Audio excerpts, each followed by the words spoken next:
ناظرین، آپ نے غزہ میں دیکھا کہ 15,000 مسلمان یہودیوں نے کیسے شہید کر دیے۔ پاکستان میں آج 21ویں صدی میں بھی فوج حکومت کر رہی ہے۔ سول ادارے مسلم دنیا میں کہیں بن نہیں سکے۔ مجھ سے اگر پوچھا جائے کہ مسلمان آج دنیا میں جس پستی کا شکار ہیں اور سب قومیں ان پر جو ٹوٹ پڑی ہیں، اس کی دو سب سے بڑی وجوہات کون سی ہیں، تو میں کہوں گا پہلی علم سے فرار اور دوسرا مسلمانوں کا باہم متحارب فرقوں میں تقسیم ہونا۔ فرقوں کی جنگ کے حوالے سے آج جیل میں ایک بڑا تماشا ہوا۔ بریلوی مکتب فکر کے مناظر مفتی حنیف قریشی معروف مذہبی مبلغ محمد علی مرزا سے اپنے اعلان کے مطابق مناظرہ کرنے جہلم پہنچے۔ محمد علی مرزا کی اکیڈمی کے سامنے انہوں نے پڑاؤ ڈالا، لیکن مرزا صاحب ان کے ساتھ بیٹھنے پہ راضی نہ ہوئے۔ زیادہ تر لوگ تو محمد علی مرزا صاحب کو جانتے ہی ہیں، تمام یوٹیوبر ان سے انٹرویو کے لیے قطار میں لگے رہتے ہیں، اور جب یوٹیوبر کسی سے انٹرویو کے لیے قطار میں لگے ہوں تو اس کا صاف صاف مطلب یہ ہے کہ یہ شخص انہیں سب سے زیادہ ریٹنگ دلوا سکتا ہے۔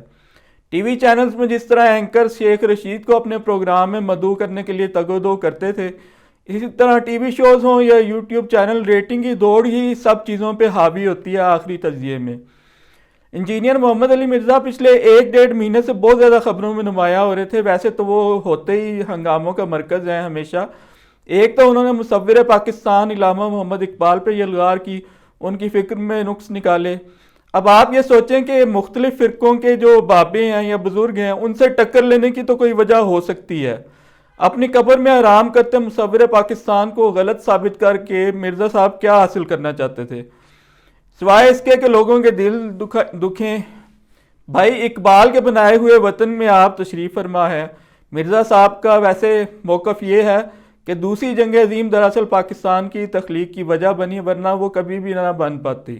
دوسرا، مرزا صاحب نے عمران خان پہ یلغار کی اس ہفتے میں، پچھلے 2 ہفتوں میں، یہ کہا کہ اس نے جیل میں سے کوئی مذمت نہیں کی، اسرائیل اور امریکہ کی، اور بھی بہت سے اعتراض کیے، مثلا عمران خان پہ توشہ خانہ کیس، سائفر کیس وغیرہ کی، جو کہ میری نظر میں جیل میں قید اس لیڈر کے ساتھ بہت بڑی زیادتی تھی، جس پہ تمام سیاسی جماعتیں اور فوج مل کر حملہ آور ہیں۔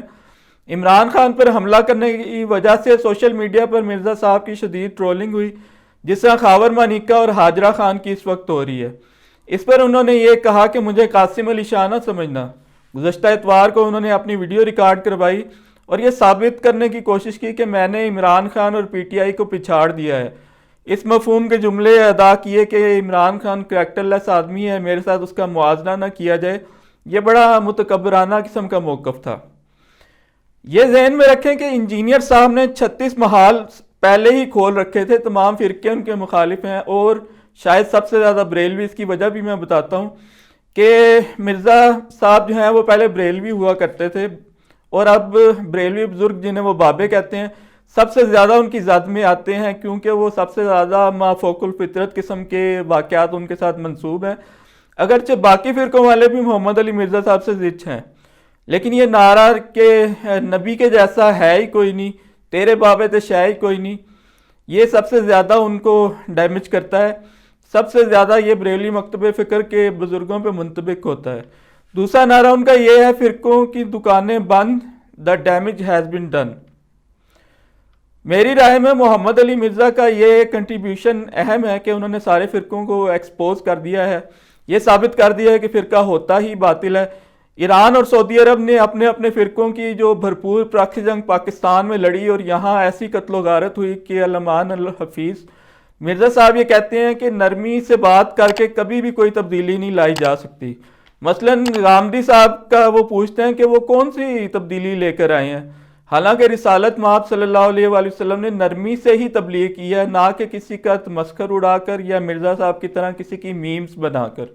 بریلوی مبلغین جیسا کہ الیاس قادری، مصباحی صاحب، جمال الدین قادری اور خود ڈاکٹر طاہر القادری صاحب بزرگوں، بالخصوص شیخ عبد القادر جیلانی رحمۃ اللہ علیہ سے منسوب ایسے قصے سناتے ہیں کہ جن پر اعتراض اور طنز کرنا مرزا صاحب کے لیے نہایت آسان تھا۔ خود کو وہ کہتے بھی یہ ہیں کہ میں بریلویوں کی دائی ہوں، مجھ سے ان کا کچھ نہیں چھپا ہوا۔ بریلوی مبلغین کے ایسے واقعات جن میں کسی مردے کو عذاب ہو رہا ہو اور شیخ عبد القادر جیلانی رحمۃ اللہ علیہ کی روح اپنی قبر سے نکل کر اپنے اس مرید کی قبر میں داخل ہوتی ہے اور فرشتے پوچھتے ہیں کہ یا اللہ اب کیا کرنا ہے، تو اللہ کہتا ہے کہ اس شخص کو چھوڑ دو کیونکہ عبد القادر بیچ میں پڑ گیا۔ اسی طرح کا ایک واقعہ ڈاکٹر طاہر القادری اس میں تمام مبلغین سنا چکے ہیں کہ شیخ عبد القادر جیلانی کا دھوبی فوت ہو گیا۔ فرشتوں نے پوچھا من ربک، تمہارا رب کون ہے؟ اس نے کہا میں تو غوث اعظم کا دھوبی ہوں۔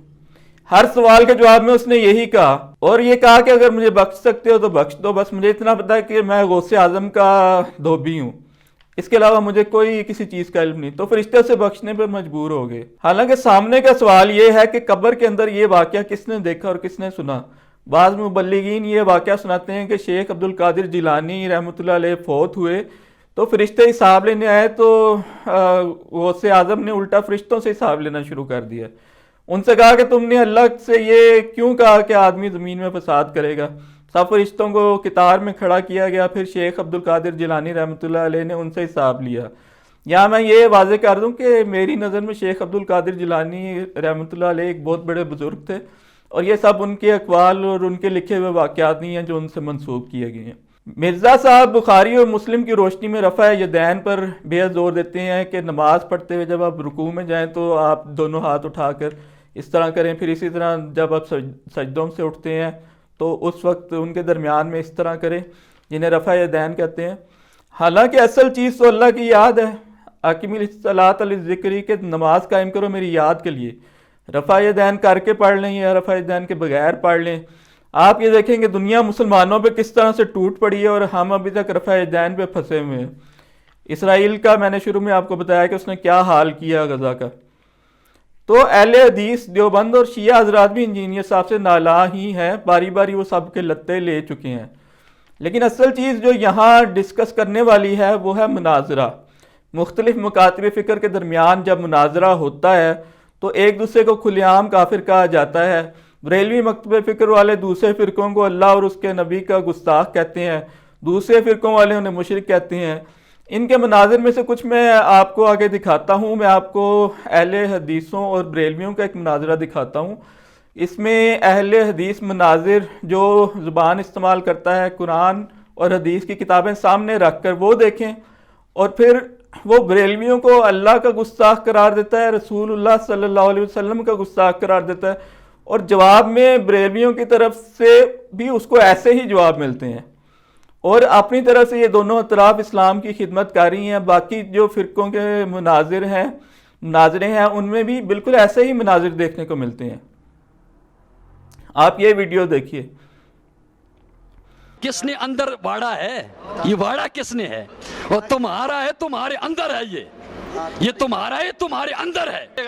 اور سن لو، نوری سن لے، اور نوری سن، اور نوری سن، بریلوی اللہ کی بھی گستاخ، بریلوی رسول اللہ کی بھی گستاخ، اور بریلوی تو وہ بدبخت قوم ہے جو حضرت آدم کو ہندو بنا رہے ہیں۔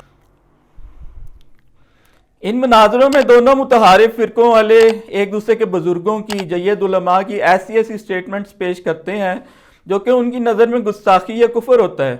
اب جس کے بابے کی گستاخی پیش کی جاتی ہے، اس نے فیصلہ کرنا ہوتا ہے کہ میں اس گستاخی اور اپنے فرقے کے بزرگ کا دفاع کروں یا پھر اس سے ہاتھ اٹھا لوں۔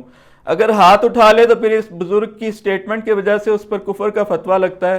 کہا جاتا ہے کہ جی میں نے اس کا ایک بابا فارغ کر دیا، جس کے زیادہ بابے فارغ ہوں ظاہر ہے کہ اس کی پوزیشن زیادہ خراب ہوتی ہے۔ تو مرزا محمد علی نے یہ ان معاملات کو جس طرح سے ہینڈل کیا، اس نے ان کے بزرگوں کی جو ایک دوسرے کے خلاف جو کفر کے فتوے تھے وہ واضح کیے اپنی مستند کتابوں میں۔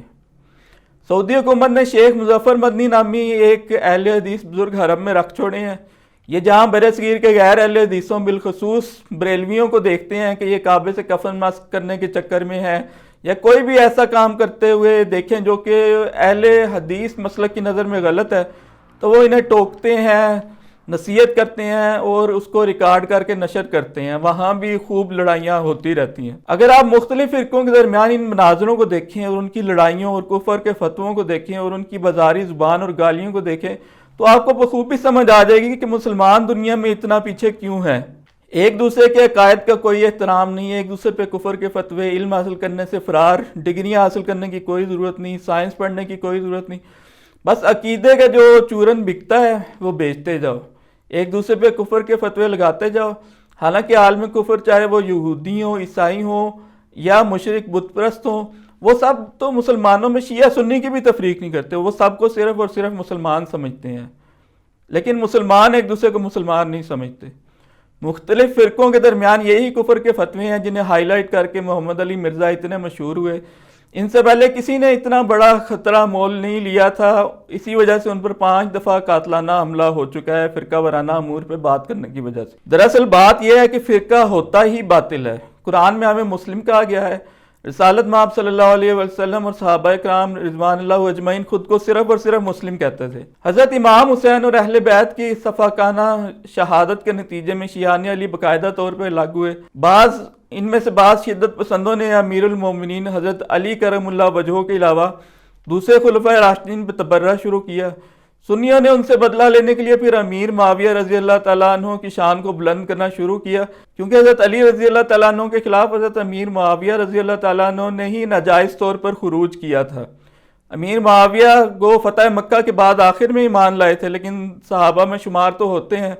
ان کا کریکٹر حضرت علی کرم اللہ وجہہ کے برابر کرنے کی کوشش کی گئی، جو آج بھی دیوبند اور اہل حدیث فرقوں کی طرف سے جاری ہے۔ اب تو بلکہ ایک نیا ٹرینڈ آیا ہے کہ اب یزید ملعون کا قد بھی بلند کرنے کی کوشش کی جا رہی ہے۔ اس سے متعلقہ ویڈیو بھی میں آپ کو دکھاتا ہوں۔ کیا یزید کو حضرت امیر المؤمنین یزید رحمۃ اللہ علیہ کہنا جائز ہے؟ تو میری اس بارے میں جو رائے ہے اور استخارے کے بعد رائے ہے کہ ہمیں محتاط انداز میں 1-2 الفاظ ضرور کہنے چاہیے۔ وہ لفظ آپ اور زیادہ نہیں تو کم از کم اتنا کہنا چاہیے کہ حضرت یزید رحمۃ اللہ علیہ، حضرت یزید رحمۃ اللہ علیہ کہنا چاہیے۔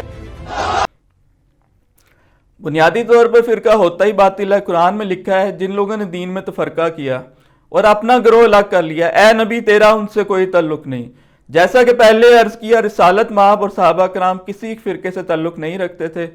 حدیث میں بتایا گیا ہے کہ تمام کے تمام 72 فرقے گمراہ ہوں گے۔ مفہوم یہ ہے کہ صرف ایک یعنی جماعت حق پر قائم ہوگی، یعنی وہ لوگ جو خود کو مسلمان کہلوائیں گے، کسی فرقے سے ان کا تعلق نہیں ہوگا۔ تو یہ کہانی ہے ہم مسلمانوں کی۔ مناظرہ بنیادی طور پر اپنے آپ کو حق اور دوسرے کو باطل ثابت کرنے کے لیے کیا جاتا ہے۔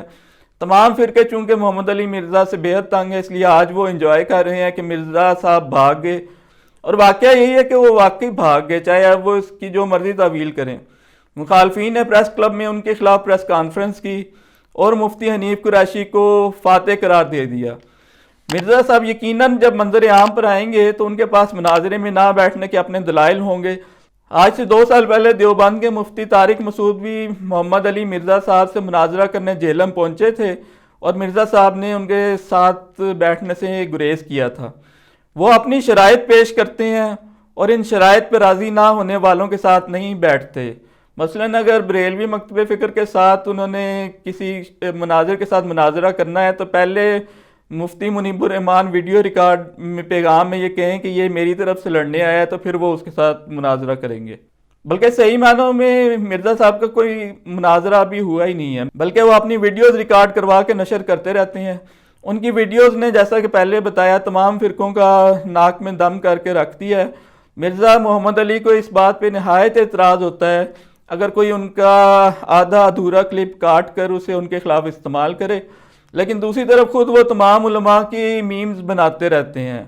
اب میمز کیا ہوتی ہیں؟ ایک سنجیدہ بیان کو بے شمار ٹکڑوں میں کاٹ کر ان ٹکڑوں کے درمیان ہنسی، مذاق، مزاحیہ کمنٹس اور کارٹونز مکس کر دیے جائیں۔ اس طرح سے اس عالم کی نہایت بے عزتی ہوتی ہے جس کا وہ بیان ہوتا ہے، اور لوگ اس پہ ہنستے ہیں، چاہے اس کی اصل گفتگو کتنی ہی سنجیدہ کیوں نہ ہو۔ بہرحال مفتی طارق مسعود صاحب کی دفعہ بھی انجینئر صاحب نے بڑی لمبی وضاحتی ویڈیو جاری کی تھی، اب کی بار بھی یہی ہوگا۔ حالانکہ اگر انہوں نے ٹمپریچر اتنا بڑھا دیا ہے تو پھر انہیں چیلنج کرنے والوں کے ساتھ بیٹھنا بھی چاہیے، فیس ٹو فیس ان لوگوں کو غلط ثابت کریں جنہیں وہ اپنی ویڈیوز میں روز غلط ثابت کرتے ہیں۔